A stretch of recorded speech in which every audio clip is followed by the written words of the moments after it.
বন্ধুরা, আজকে আমি তোমাদেরকে একদম কনফার্ম জানাবো যে আমাদের বৌদি রিয়েলি প্রেগনেন্ট। হ্যাঁ বন্ধুরা, আমি খবর নিয়েছি, খবর পেয়েছি, খোঁজ খবর নিয়েই তোমাদেরকে জানাচ্ছি আমাদের বৌদি রিয়েলি প্রেগনেন্ট। আর আজকে একটা নয়, দুটো গুড নিউজ আমি তোমাদের সঙ্গে শেয়ার করবো। সেটা হলো শুধু আমাদের বৌদি নয়, আমাদের বৌদি ক্যান্সার রিলেট করেছিল, বাট ক্যান্সার হয়নি, এখন তিনি সুস্থ আছে।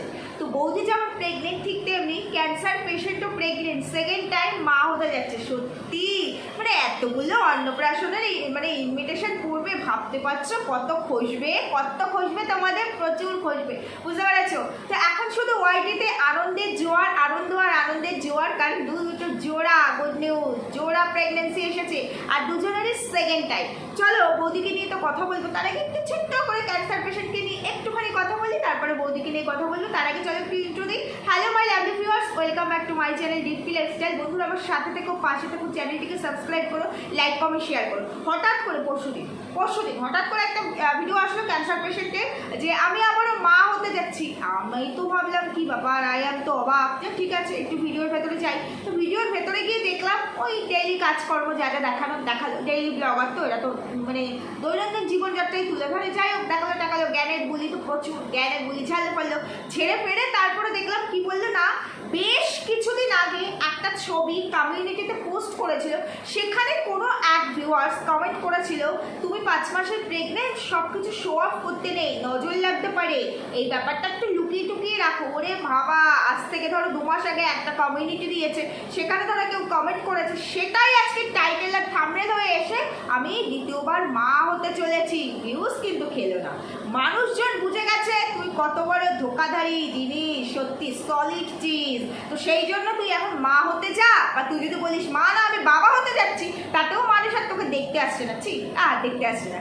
যাই হোক, ক্যান্সার পেশেন্ট এই জাস্ট মাস 2 আগে কেমো চলছিল, চুল উঠে যাচ্ছিল, ডক্টর অমরত্ব দিয়েছে, তাই খেয়ে চুলটা উঠছে না, মুড়ুও উঠে, বুঝতে পেরেছো? কেমো পেশেন্ট মানে একজন সার্ভাইভার, নতুন করে রিল্যাক্স করা পেশেন্ট, মানে লিম্ফোমা থেকে ব্রেস্ট ক্যান্সার, ব্রেস্টের ওটি হয়েছে, ব্রেস্ট বাতফাট গেছে, তারপরে এখন বলতে খারাপ লাগবে। যাই হোক, তো তোমরা দেখেছো, বেশ দেখিয়ে ভিডিও করাটা বাদ দাও সেগুলো। তো সেই পেশেন্ট দেখলাম কালকে ভিডিও এসছে, গঙ্গা স্নান করেছে, বড় মায়ের কাছে পুজো দেবে, ইচ্ছে ছিল দণ্ডি কাটবে, প্রত্যেক বছর ইচ্ছে থাকে না, ইচ্ছে থাকতেই পারে, ভগবানকে আমরা সবাই প্রচণ্ড পরিমাণে মানি, প্রচণ্ড পরিমাণে। এবার আমি বেঁচে আছি বলেই আমি ঈশ্বরের আরাধনা করতে পারি, আমি ঈশ্বরটা আমার কাছে সব কিছু। আমি যদি বেঁচে না থাকি তাহলে আমি ঈশ্বরের আরাধনা তো করতে পারবো না। ঈশ্বর বলেনি যে তুমি মরে গিয়ে আমার পুজো করো, কখনো বলেনি, বলেছে তুই সুস্থ থাক, তোরা সুস্থ থাক, মানুষকে ভালোবাস, তবে আমি এমনি তোদের পুজো পেয়ে যাব। মানুষকে ঠকাচ্ছি আর ওদিকে ডন্ডি কেটে বড় মার মন্দিরে পুজো দিচ্ছি। বড় মা তো দিয়েছে, ফুলে ফাঁপিয়ে দিয়েছে, মানুষের পকেট কেটে এত কিছু করে ফেলেছে, ফ্ল্যাট, গাড়ি, ফার্নিচার, কিরে কত ফার্নিচার আসবে, আরও নতুন কিছু ভিডিও আসবে। যাই হোক, সব আগের থেকে বলে দিলে চলবে না, কিন্তু তাহলে খেলবো না। যাই হোক, যেটা বলতে চাইছি, তো যে মানুষটা 2 মাস আগেও দেখেছি তার ওরাল কেমো চলছে, সে গঙ্গা স্নান করে ডন্ডি কেটে মায়ের কাছে পুজো দিতে যাচ্ছে। ভাই, আমার ক্যান্সার হয়নি, আমার কোনো রকম কেমোও চলছে না, তারপরেও আমার শরীরে এত জোরই নেই। আমি কি ঠাকুরের মুখই দেখতে পারলাম না, এবার ঠাকুরের মুখই দেখতে পারলাম না, একটা ওটি হয়েছে বলে মুখই দেখতে পারলাম না, বুঝতে পেরেছো? তোমরা কি পেরেছো? মানে তোমাদের বাড়িতে যদি কেউ অসুস্থ থাকে, এরকমভাবে গঙ্গা স্নান করে, তারপরে কেমো পেশেন্ট, বুঝতে পেরেছো? গঙ্গা স্নান করে ডন্ডি কেটে মায়ের কাছে পুজো দেওয়া, তার মানে বুঝতে পারছো তো, ও আজকে থেকে না, বহু আগে থেকে সুস্থ, ফিট অ্যান্ড ফাইন, পুরোপুরি ও কিওর। ও শুধু তোমাদের বোকা বানিয়ে পকেট থেকে পয়সা তুলেছে। এবার তোমাদের অনেকের প্রশ্ন, তোমরা অনেকে এসে দেখি আমাকে কমেন্ট করে, দিদি ওকে কি দেখছো না, দেখো দিদি ও আবার কি শুরু করেছে, দেখো দিদি এটা কিনেছে ওটা কিনেছে। ভাই, যখন তোমরা তোমাদের নিজেদের পকেটের পয়সাগুলো ওকে দিচ্ছিলে, তখন কি আমাকে একবারে কমেন্ট করেছে দিদি এই টাকাটা কি দেবো বলেছিলে? তাহলে আমায় এত প্রশ্ন করে কী লাভটা হবে বলো তো? আমি তো আমার নিজের পকেটের পয়সা দিইনি। আমি মনে করি ক্যান্সার পেশেন্ট যেটা করেছে খুব ভালো কাজ করেছে। তোমাদের মতো মানুষকে এভাবেই ঠকানো উচিত। তোমরা রাস্তা দিয়ে যখন যাও, আশেপাশে ধরো দেখবে ফুটপাতে অনেক মানুষ বসে থাকে, খেতে পাচ্ছে না, ছেড়ে জামা কাপড়, কত মানুষের মানে থাকে না, পাগল আর কি, ব্রেন কাজ করে না, কত মানুষ খেতে পায় না, তোমাদের কাছে এসে চায়, বা কত এরকম মানুষজন আছে, বয়স্ক মানুষ কিছু ফেরি করে, তোমরা কিন্তু তার কাছ থেকে কিচ্ছু কিনবে না, বা কাউকে 5টা টাকা দিয়ে সাহায্য করবে না, করবে না। কিন্তু এই ক্ষেত্রে সোসাইটি মেনটেন করছি বলে কথা, আমরা সোশ্যাল মিডিয়া, নেটে টাকা ভরছি, অ্যান্ড্রয়েড ফোন ইউজ করছি, সোশ্যাল মিডিয়ায় দেখছি কারো টাকার দরকার, ভাই আমার স্ট্যাটাসটা এটার সাথে যাচ্ছে, আমার টাকাও আছে, একবার নয় 4 বার 5 বার করে 10,000 20,000 30,000 করে টাকা দিচ্ছি, অথচ যে মানুষটা অসহায়, খেতে পাচ্ছে না, দুদিন না খেয়ে আছে, তার পেছনে 5টা টাকা কেন খরচ করবো? তখন আমরা কি বলি? হাত পা নেই, খেতে পারো না, কাজ করে খাও। আর এদেরকে কি বলি? বাবা অসুস্থ, একবার নয় 5 বার 6 বার 7 বার করে তাকে টাকা দিই। তাহলে তোমাদের মতো মানুষদের জন্য এরা তো বড়লোক হবেই, তাই না? ফুলে ফেপে উঠবে, বাড়ি করেছে, গাড়ি করেছে, ফার্নিচার আসছে, অনেক কিছু আসবে, যাই হোক নতুন অনেক কিছু এসেছে, সব কিন্তু ওপেন হচ্ছে না, হবে আস্তে আস্তে, বুঝতে পেরেছো? তো সব কিছুই করবে, আর ওপরে প্রচুর প্রফিট করে নিয়েছে, তো এখন তো তিনি করবেনই। এর জন্য দায়ী কে? সে তো দায়ী না, এর একটা ব্যবসা, মানুষ ঠকানো এর ব্যবসা। একে তোমরা অনেকদিন ধরেই চেনো, অনেকদিন ধরেই দেখছো যে এ একটা রোগের নাম করে বিজনেস করে যাচ্ছে, বিজনেস করছে এবং লাইফ টাইম এই বিজনেসটা করবে। গ্ল্যামার দেখেছো এই দুটোর, এই কাপেল দুটোর গ্ল্যামার দেখেছো? যার পেটে খিদে থাকবে তার ওই গ্ল্যামার থাকবে না, যার অর্থের টান থাকবে তার ওই গ্ল্যামার থাকবে না, যার মনের মধ্যে টেনশন থাকবে না যে আমাকে কামাতে হবে, সংসার চালাতে হবে, আমার পয়সা নেই, রাত গেলে আমাকে সংসারের পেছনে খরচা করতে হবে, তার একটা টেনশন কাজ করবে, তাকে খাটতে হবে। যে যার মধ্যে এগুলো কাজ করবে না, যে না আমার গচ্ছিত আছে, কিছু করতে হবে না, খাবো দাবো ভালো মন্দ খাবো, অ্যায়াসি করবো, তাহলে ওরা টুস করবে গ্ল্যামার, বুঝতে পারো? যার কোনো হেডেক থাকবে না। যে মানুষটা মাস গেলে 5 লাখ টাকা আয় করে তারও হেডেক থাকে, তারও এরকম গ্ল্যামার হয় না। যে আয় করবে না, যাকে বাড়ি থেকে বেরোতেই হয় না, বুঝতে পেরেছো? তাদের তো এরকম গ্ল্যামার হবে, তো সেটাই হচ্ছে। তারপর আবার কেমো পেশেন্টের গ্ল্যামার দেখেছো? কেমো, বুঝতে পেরেছো? তো সবই তো তোমাদের দৌলতে করে ফেলেছে, আরও তাও বেশি করে আরও করবে, এরপরে আবার আসবে। এই আর কদিন পরে আবার চেক আপ আছে, তখন এবার টাকা নেই, যেতে পারছি না, টিকিট কাটতে পারছি না, আসবে একটু রয়ে শোয়ে আসবে, বুঝতে পেরেছো? কারণ এটা এদের প্রফেশন, ভিক্ষাবৃত্তি করাটা প্রফেশন। এরা ভিক্ষাবৃত্তি করছে, তোমরা দিচ্ছ, মানে অন্যায় যে করে আর অন্যায় যে সহে তবু ঘৃণা তারে তৃণ সমদহে, জানো তো? এ তো অন্যায় করছে, আর তোমরা দেখে শুনে অন্যায়টাকে সহ্য করছো, সাপোর্ট করছো। আমি বলবো এর থেকে তোমরা অনেক গুণ বেশি অপরাধী। তাই তোমাদের সঙ্গে এটাই ঠিক আছে, আমায় কমেন্ট করে তো কিচ্ছু হবে না। দেখো আমি কাউকে জাস্টিস দিতে পারবো না, তোমাদেরকেও জাস্টিস আমি এনে দিতে পারবো না। আমি শুধু কন্টেন্ট পাচ্ছি, ভিডিও করছি, এই যে ভিডিওটা করছি এখান থেকে 10টা টাকা ইনকাম হলেও আমার ইনকাম হবে। তোমাদের প্রফিট কি? পকেটের পয়সা তাকে দিচ্ছ, সে দেনার দেন মালামাল হয়ে গেছে, আমি ভিডিও করছি দেখছো, আমি 10-20 টাকা পাচ্ছি। তোমাদের প্রফিট কি? খাতা পয়সা তাকে দিচ্ছ, অপাচ্যে দান করেছো, শুধু তাই নয়, এখন জিত কামড়াও, আঙুল কামড়াও, কিচ্ছু করার নেই ভাই, কিচ্ছু করার নেই। যে যেটা নেওয়ার নিয়েছে, এবার এর হিসেব কে করবে? এরপরও তোমরা ভিডিও দেখলে দেখবে, না দেখলে না দেখবে, সেখানে আমার কিচ্ছু বলার নেই। সেও একজন কন্টেন্ট ক্রিয়েটার, আমিও কন্টেন্ট ক্রিয়েটার, সে তার মতো কাজ করছে, আমি নোংরামি দেখছি তাই কথা বলছি, এটুকুই হচ্ছে কথা। চলো এর থেকে বেশি আমি আর এই ক্যান্সার পেশেন্টকে নিয়ে বলতে চাই না, কারণ আমার তো বৌদিকে নিয়ে বলতে হবে। তাই চলো একটু বৌদির প্রসঙ্গে ঢুকি। বৌদির এখন প্রত্যেকটা টাইটেল আর থাম্বনেলে খেলছে, আমি কি আবার মা হতে যাচ্ছি, আমি কি আবার প্রেগনেন্ট, তাই সব খাবারে আমার বন্ধ আসছে, আমি কি মা হতে যাচ্ছি। হ্যাঁ বৌদি, তুমি একটু নও, 5টো বাচ্চার মা হতে যাচ্ছ, একদম তুমি একেবারে এখন 5টো বাচ্চা ডেলিভারি হবে বৌদি, বুঝতে পেরেছো? অথচ বৌদির ভিডিওতে গিয়ে দেখবে ওই মা রিলেটেড একটা ওয়ার্ড নেই। যেদিন থেকে আমার মা জানতে পেরেছে আমি প্রেগনেন্ট, সেদিন থেকে কত নিয়ম, এই নিয়ম এইভাবে চলে যাবে না, নখ কাটা যাবে না, চুল কাটা যাবে না, কি না তার ছেলের সময় কি সুন্দর, মানে এর আগে ছিল রোগ নিয়ে কন্টেন্ট, আর এখনের কন্টেন্ট হচ্ছে প্রেগনেন্সি নিয়ে কন্টেন্ট, বুঝতে পেরেছো? প্রেগনেন্সি নিয়ে খেলবে, এখন 6 মাস 7 মাস চলবে প্রেগনেন্সি, আর প্রেগনেন্সি নিয়ে খেলেই তো ভিউজটা একটু গেইন হচ্ছে, ভিউজটা বাড়ছে। কারণ সত্যি মানে এই সমস্ত কি বলবো, মানে ডুপ্লিকেট পার্সেন্টগুলো কি সুন্দর এক একটা হাতিয়ার খুঁজে দেখেছো, সেনসিটিভ পয়েন্টগুলো কীভাবে ইস্যু করে। মাতৃত্ব একটা মেয়ের কাছে সাধনা, কত মেয়ে আছে সারাটা জীবন ধরে কাঁদছে, একটা সন্তানের জন্য হাহাকার করে, পায় না, কত কষ্ট করে, দেখেছো তো কী পরিমাণে IVF এখন বেড়ে গেছে, কারণ এখন মেয়েদের এত কমপ্লিকেশন বেড়ে গেছে, সেখানে মা হওয়াটা আমাদের কাছে একটা সাধনা, যে আমরা মা হবো, এটা বলতে পারো আমাদের সারা জীবনের একটা ইচ্ছে। সেই মাতৃত্ব যেটা স্বাদ ঈশ্বর এদেরকে দিয়েছে, সেই মাতৃত্বকেও পর্যন্ত বিক্রি করতে হচ্ছে।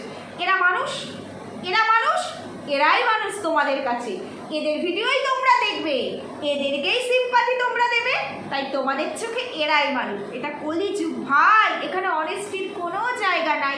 তাই আমি যতই গলা ফাটিয়ে চিৎকার করে বলি ভুল, তোমরা ভুল জায়গায় যাচ্ছ, কি যায় আসে, ঘন্টা যায় আসে। তোমরা উল্টো আমায় এসে কমেন্ট করবে। কালকে একজন আমায় কমেন্ট করেছে যে ভাবছি তোমার পরিবারের লোকজন তোমাকে কি করে সহ্য করে, তুমি এত মুখ পরিবারের লোকজন সহ্য করে, কারণ আমি বৌদিকে নিয়ে করা ভিডিওতেই তিনি আমার কমেন্ট করেছে যে আমার পরিবারের লোকজন কী করে সহ্য করে। হ্যাঁ, আমি মুখরা আমার পরিবারের লোকের ওপর আমি টর্চার করছি, সমাজের ওপর তো আমি টর্চার করছি না, বেইমানি তো আমি করছি না, কারো থেকে 5 পয়সা তো আমি নিচ্ছি না, কাউকে তো ঠকাচ্ছি না, কোনো দুর্বল জায়গায় আঘাত দিয়ে মানুষকে ইমোশনালি ব্ল্যাকমেল তো আমি করছি না, করছি কি?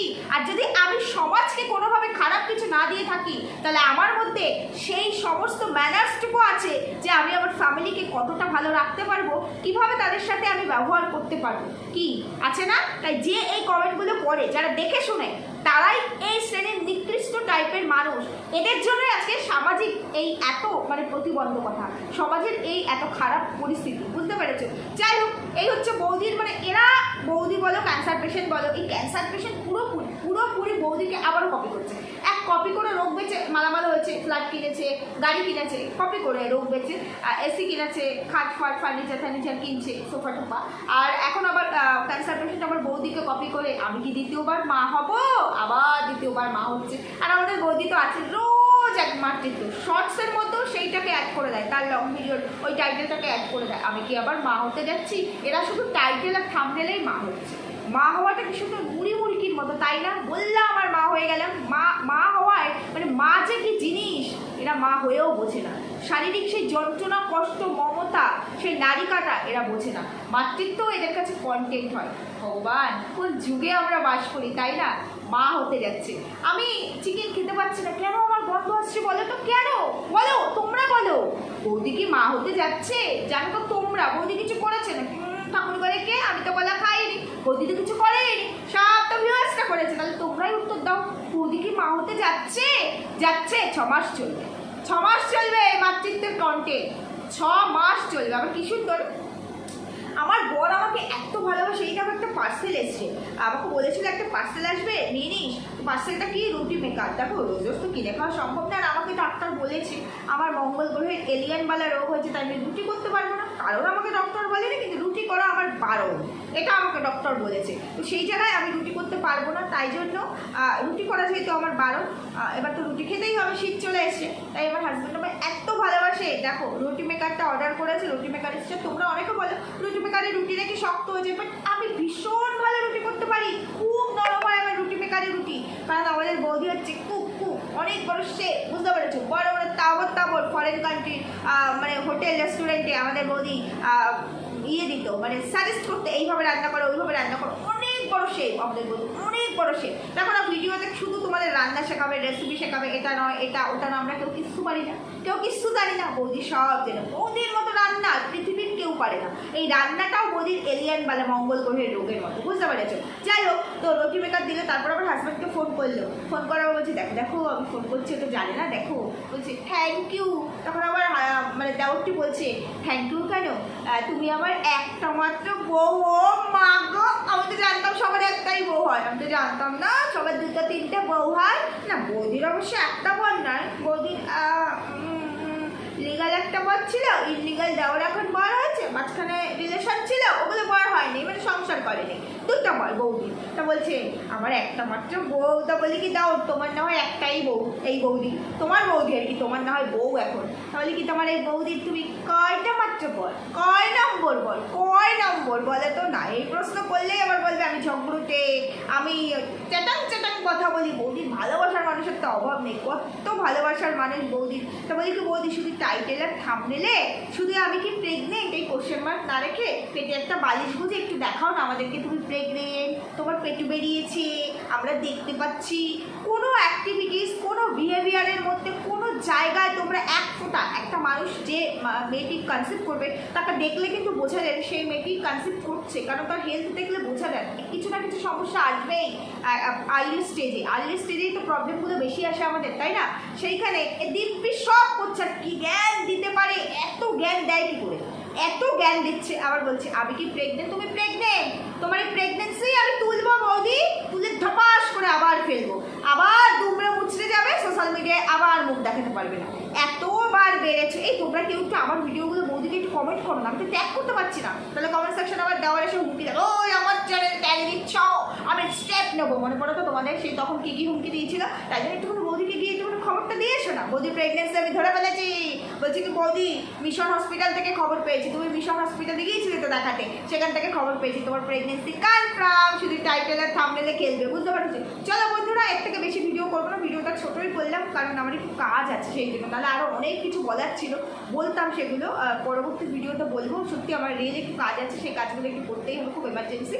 তো সেই জন্য তো ভিডিওটা আজকে এখানেই রাখি। ঠিক বললাম না ভুল বললাম জানিও, সুস্থ থেকো, ভালো থেকো। আর বৌদিকে গিয়ে একটুখানি আমার এই করা ভিডিওর একটু কমেন্ট করে দিয়ে এসেছি, বৌদি যাতে একটু দেখে। বৌদি তো এখন আমার ভিডিও দেখেনি, অনেক বড় মালিক পক্ষ কিনা, আমি ছোট্ট খাট্ট মানুষ, আমার কথা গ্যাস শোনে, যতই ননদ হই না কেন আমি। আর ননদিনী তো রায়ভাগেরই হয়, তাই না? সেই জায়গায় দাঁড়িয়ে একটুখানি বৌদিকে বলে দিয়ে এসেছি, বৌদি তোমাকে আবার ধরেছি, আর জাস্ট 2-4 দিন একটু ওয়েট করো, আমি একা নয়, আরও ধরার লোক আসছে, পুজো বলে সবাই একটু ব্যস্ত, আসছে। তো বৌদিকে একটু কমেন্ট করে হেভি মানে খেলাটা জমবে, সেই পুরনো কন্টেন্টে খেলবো, বৌদিও খেলবে, আমরাও খেলবো। বলছি বৌদি আইফোনটা কিনতে পারিনি, টাকা কম পড়ে গেছিলো, দেওয়ার মেডিকেল শপে কাজ করে, বৌদিকে রুটি মেকার দিচ্ছে, আইফোন গিফট করে 2 লাখ টাকা দামের কম পড়ে গেছিলো। এই কন্ট্রোভার্সি আমরা করলেই বৌদির চ্যানেলে আরও উঠবে, দুধো নাও পুতো ফলো, বৌদির চ্যানেলে আরও উঠবে, আর আরও উঠলেই বৌদি সে আইফোন কেনার টাকাটা চলে আসবো, বুঝেছো? শুধু বৌদি কেন, দেওয়ারেরা তো আইফোন চলে গেছে, যদিও দেওয়ারকে তো বৌদি নামকে বাসতে রেখেছে, এই আমার এটা সঙ্গে থাকবে আর কিছুই না, বুঝতে পারছো? এটা সব ফুর্তি খালি বৌদির জন্য, দেওয়ারে কিন্তু কিছুই নেই, বৌদি আইফোন কিনবে ভিডিও করার জন্য, দেওয়ারে কিন্তু কিছুই নাই, বুঝতে পারছি। দেওয়ার শুধু মেডিকেল শপে কাজ করবে। আর কদিন আগে দেওয়ার কেন চাকর ছিল, এখন অবশ্য দেওয়ার চাকর না, বলি বৌদির বাড়িতে একটা হেল্পিং হ্যান্ড ছিল না, কই সেও চলে গেছে, বুঝতে পারছো? এখন বৌদি একাই সব করছে, কারণ এলিয়ানওয়ালা রোগ তো, এলিয়ানটা এসে বৌদিকে ইঞ্জেকশন দিচ্ছে, বৌদি একটু সুস্থ হচ্ছে না, শুধু রুটি করা পারো, এটা বুঝতে হবে, সব বুঝিয়ে দিলে কিন্তু হবে, বুঝলে বুঝবে না বুঝলে তেজবে না, আমার কিছু করার নেই। যাই হোক, একটু বৌদিকে আমার খবরটা দিয়ে এসেছে, ননদিনী রায়বাগিনী আবার উঠে এসেছে, বৌদি তোমাকে কাঁপছে ধরার জন্য, এটা খবরটা দিয়েছে। তারপর বৌদি আরও উঠবে, আমি আরও করবো, বৌদি আরও উঠবে, আমি আরও করবো, ভালো লাগবে, মজা লাগবে, বুঝেছো? সুস্থ